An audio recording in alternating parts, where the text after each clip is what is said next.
Now we come to the part of the show where I discuss what I believe is important for individual investors to consider before you make your investment decisions. And, for all of you that are perhaps watching the show for the first time or maybe have missed this part of the show, I like to talk about three things, top three things that I believe are important to look at or focus on.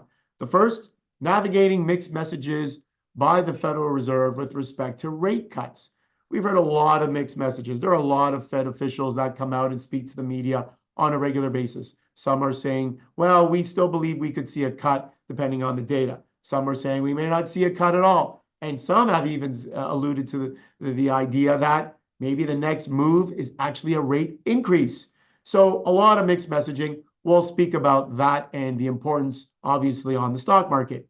The next topic I think is important before you make your investment decisions, and you're going to wonder why I'm putting just one stock up there, and I've done this before, is the stock by the name of Nvidia.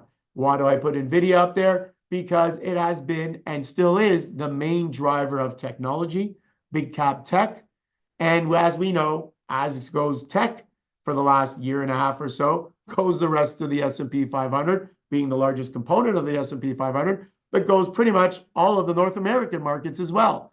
So Nvidia has become third largest company in the world, largest chip maker in the world, and it is, in my opinion, one of the keys to this market. And they're going to report earnings in a week's time. Third topic that I wanted to talk about is the insight into the consumer. How is the consumer faring? How are they doing? We know the consumer makes up about 70% of the U.S. economy, so extremely important. The health of the consumer in the U.S. and Canada, for that matter, is extremely important to the stock market. So I think it's a good idea to keep one eye on how the consumer is faring.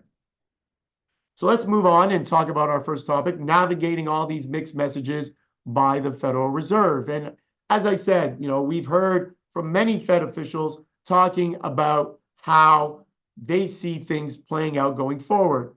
For the most part, the good news is that most Fed officials have not spoken about rate increases. They've said that they can see interest rates staying longer, higher for longer, as we say.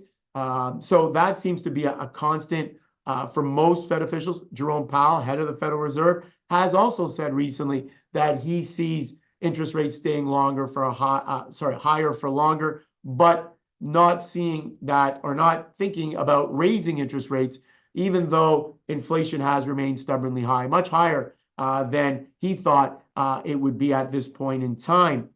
One of the first charts I wanted to show, or one of the things I wanted to show actually, is the U.S. Federal Reserve funds rate. This is the funds rate. This is the interest rate that the U.S. Fed is keeping interest rates at. And you can see it's in that 5.25%, 5% range. And they always give a range. They never give an exact number. So 5.25%, 5.5%, that's where it's been, as you can see, for quite some time. The line on the far right-hand side of the chart has been fairly flat, have not raised rates in quite some time. I think it's last time we raised rates was, July 2023.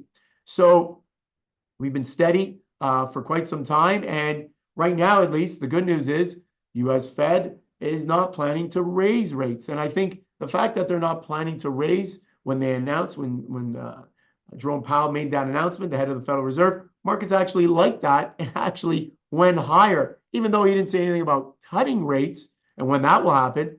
He spoke about not raising rates, and that was good enough for the market to move higher. I actually have a few quotes here that I wanted to bring to all of you today from the Fed, the head of the Fed, Jerome Powell. First quote we can pull that up on the screen. There it is. And he said recently, "We do not expect this to be a smooth road, that is bringing down inflation, but these inflation readings were higher than I think anybody expected." This is Mr. Powell speaking. "What that has told us is that we'll need to be patient and let restrictive policy do its work." So Jerome Powell, head of the Fed, and I guess for the Federal Reserve in general, they believe that interest rates are in restrictive territory, that interest rates being at these levels in the United States are high enough that they're going to slow down the markets, slow down the economy enough to bring down inflation. So they talk about restrictive territory.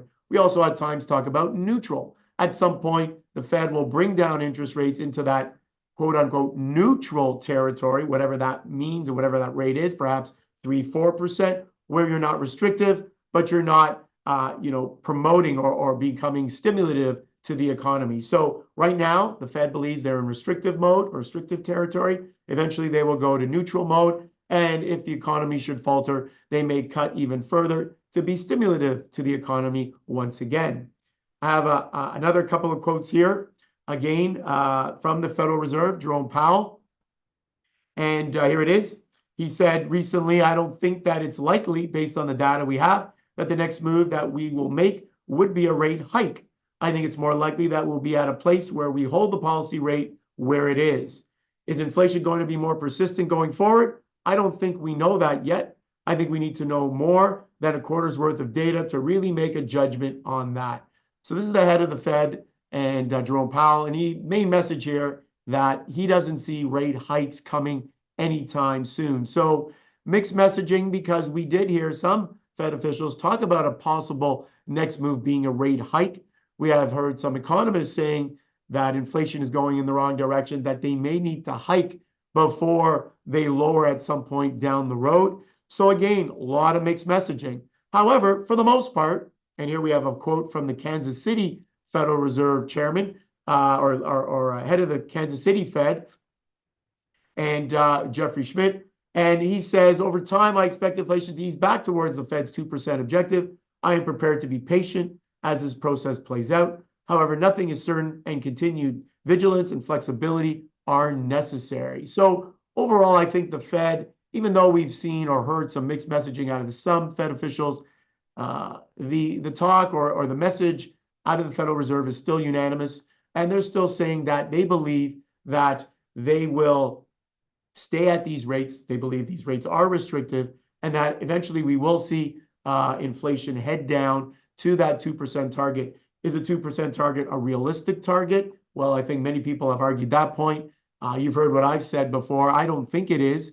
I think a more realistic target for today's world and today's economy is more in that 2.5-3% range. So maybe we're not as far away from that, or a good scenario as we think. But a 2% target, in my opinion, I just think we're going to have to see a lot more slowdown, a lot more negative economic data if we plan on hitting that 2% target. But that's just my opinion. We'll see how things play out. The second point I wanted to discuss, and I think is important for individual investors to focus on, are the upcoming Nvidia earnings. And as I said, Nvidia is the most dominant tech name today, although someone would say, well, Microsoft and Apple are bigger companies.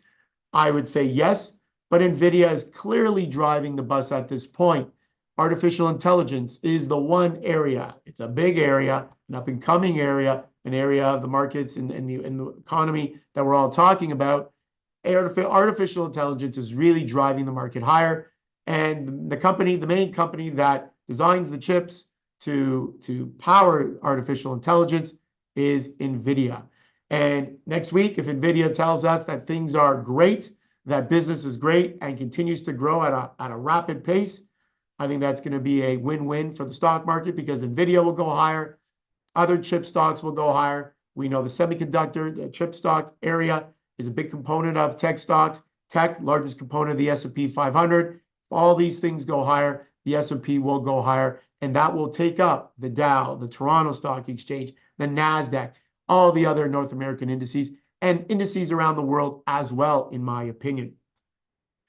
We have a chart on Nvidia, which I wanted to show. This is a shorter term chart. This is just a 3-month chart. And you can see the volatility in Nvidia stock. We saw what happened around the 3rd week of April. Nvidia lost quite a bit of their share price. And it begs the question, a lot of investors would say, oh, I'm never selling Nvidia.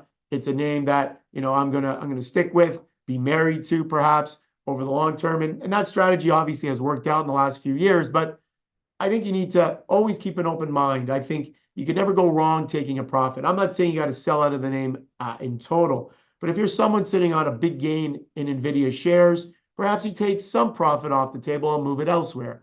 I think that would be a good idea. I think that is good on a risk management basis, trimming some of the profits, moving them to another investment idea. you still want to own Nvidia, I think, for the longer term. A lot of the analysts have targets well over $1,000 a share for this company. You can see here, stock when we took a snapshot was trading around 913. I can tell you, last time I checked this morning, stock was up another $25, trading in and around 935, 940. So getting back to its previous highs of 974, 75, where it topped out most recently this past April. But again, I think trimming some profit as it moves higher is it just makes sense, I think, from a risk management perspective. Next chart we have on Nvidia. This one is a year-to-date chart. You can see a little longer. The trend is definitely from the bottom right to the from the bottom left to the top right. And you can see here how well Nvidia has done. Again, the clear winner on the stock market, on the S&P 500 this year. Yes, there have been a number of stocks, some of the meme stocks, if you follow that the last couple of days, up a lot more than Nvidia. But I don't really regard those meme stocks too much, put too much emphasis on them. I think that's kind of a quick flash higher, and then we're already seeing these stocks falling. But if you're looking at some of the biggest names, some of the best quality names on the S&P 500, Nvidia has definitely been one of the biggest movers, if not the biggest movers. And lastly, Nvidia. Where has the growth come? How is the growth? What does the growth look like? We have a chart here. Nvidia revenue worldwide from fiscal 2017 to 2024 by segment. And you can see in 2024 how much higher Nvidia revenues have been. Unbelievable. And you can see where the growth has come. Compute and networking making up most of the growth, the line green there. The dark green is graphics, and the red part is GPUs, which is just starting to grow now. And pretty soon, I think GPUs will become more and more part of Nvidia's growth and money making for the company. GPUs obviously important for artificial intelligence, and we've talked about that on our previous show with Bob Tapscott regarding GPUs and AI. So a lot of you watching the show would know a bit about that just from watching our show, which is a great thing. So keep an eye on Nvidia earnings next week. I think it's going to be a key that day, especially to how the market behaves, and a key to the market going forward. The third point, final point that I wanted to, I guess, talk about today is this idea of insights into how the consumer is faring. I think if you're an investor today, you want to say, well, the consumer is doing well, so I think it's a good time to invest. Or maybe the consumer is slowing down or not doing as well, and maybe it's a time to be a little bit more cautious because, as I said, the consumer makes up about 70% of the growth in the US and a very large component or percentage of the growth here in Canada as well. And what we've been hearing and what I showed you just recently, retail sales were really strong. As we saw, the recent retail sales number out of the US this morning showed just flat retail sales, no growth, which caught the market by surprise.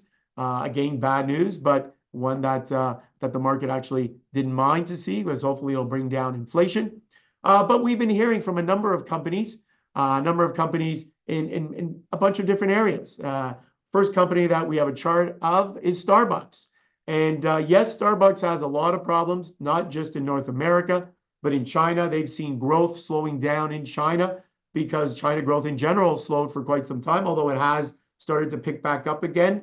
But we've heard from Starbucks that even in the United States, their largest market, same-store sales are definitely down. The casual Starbucks client, so not the diehards that only buy Starbucks coffee, but the casual person that goes in every now and again to buy a Starbucks coffee or a Starbucks product. We're starting to see that they're the ones that aren't attending Starbucks stores as often. And you can see how it's been reflected in Starbucks. Stock is probably one of the uglier looking charts we have. And I know a lot of investors are in Starbucks. Starbucks has been a mainstay in the retail space sector for quite some time, but it's definitely fallen on hard times. New CEO there is looking for answers. We've seen interviews with the new CEO, and unfortunately, they didn't go so well. So Starbucks is telling us that the consumer is slowing. Next chart we have McDonald's, a name that we all know. There's a McDonald's everywhere, just like there's a Starbucks seemingly everywhere in the United States. McDonald's is everywhere as well. And here you have a chart on McDonald's. And again, McDonald's not doing well. Their last earnings were not so great. They were blaming their earnings misses on the fact that what's going on in the Middle East and areas of the world where there are wars and really areas of the world where the United States is not looked at too favorably. And so a lot of people have been boycotting US products, not going into their stores, not going into McDonald's, et cetera, because obviously you think of McDonald's, you think of the United States, of course. So that's what they said. But I'm going to tell you that it's more to it than just that. They are seeing same-store sales falling. A lot of people are complaining that you could get a much cheaper meal than what McDonald's is offering and getting the same sort of things at another location, another place. So maybe McDonald's in the future will be cutting prices. I'm not sure, but maybe that is something to watch out for in the future. McDonald's cutting prices to get things back on track. Next chart we have Walmart. Now Walmart hasn't reported as yet. As you can see, the stock has been relatively flat after we saw its 2-for-1 stock split recently. Stock has not done a whole lot. Walmart reporting tomorrow. Big number because Walmart, largest retailer in the world, they're going to tell us really a lot about the health of the consumer today. And consumer obviously shops Walmart. We all shop at Walmart. The good thing about Walmart, and slightly maybe skew the numbers a little bit, is their grocery side, because Walmart does have a very big grocery business. And because of that side of their business, they've been able to do a lot better than other retailers that are more just apparel and other things. So groceries have been quite strong. Just take a look at Loblaws, for example. They've had some really good earnings over the last year or so because groceries are so strong. And obviously, we've seen prices go up due to inflation. So grocers have made off fairly well. Last chart I believe I have here. Actually, no, second last chart. One on Home Depot, another retailer, another area for the market, showing or telling us how the consumer is faring. And we know the housing market is not faring so well. Higher interest rates, people aren't buying homes right now. The market is definitely slowed. What happens when you buy a home? Well, you tend to renovate. And where do you go to renovate? Home Depot. A lot of people are renovating their existing homes, but even that has slowed. Interest rates are high. Anyone who needs to borrow money to do anything right now, they're just not doing it. They're holding off their plans. And so Home Depot has definitely felt that. And we've seen their stock, as you can see here, pull back. Although I will tell you today, Home Depot stock is up significantly, which is nice to see for all you Home Depot shareholders. And here it is, the last chart that we have, one on Target. Target is, again, one of the largest retailers in the United States, mostly apparel, although they do lots of other things. And other than groceries, they don't really do much there, but they do apparel, they do toys, and they do makeup, and they do electronics. So they're a nice gauge of the market, maybe outside of the grocery area. So it'll be very interesting to see or to hear what Target reports next week with respect to how things are faring. You can see Target made a nice run into around the, I would say, 170, 180 range, but has since pulled back in and around 160. And so Target earnings will be very important to let us know how the consumer is doing. And one of the last charts we have on this topic in general is a topic on the consumer and what their inflation expectations are. And it might be a tough chart to see here, but on the right-hand side, overall, you can see that a little tick higher. So what that's telling us is the consumer in general expects inflation to be moving higher in the coming months and quarters, which is not good. I think the consumer is starting to get really negative. Once upon a time, hoping inflation was coming down, but now negative on inflation, thinking that inflation will tick higher in the coming months and quarters. So something to keep an eye on as well. So overall, in my opinion, you want to look at what the Fed and what the Fed governors are saying.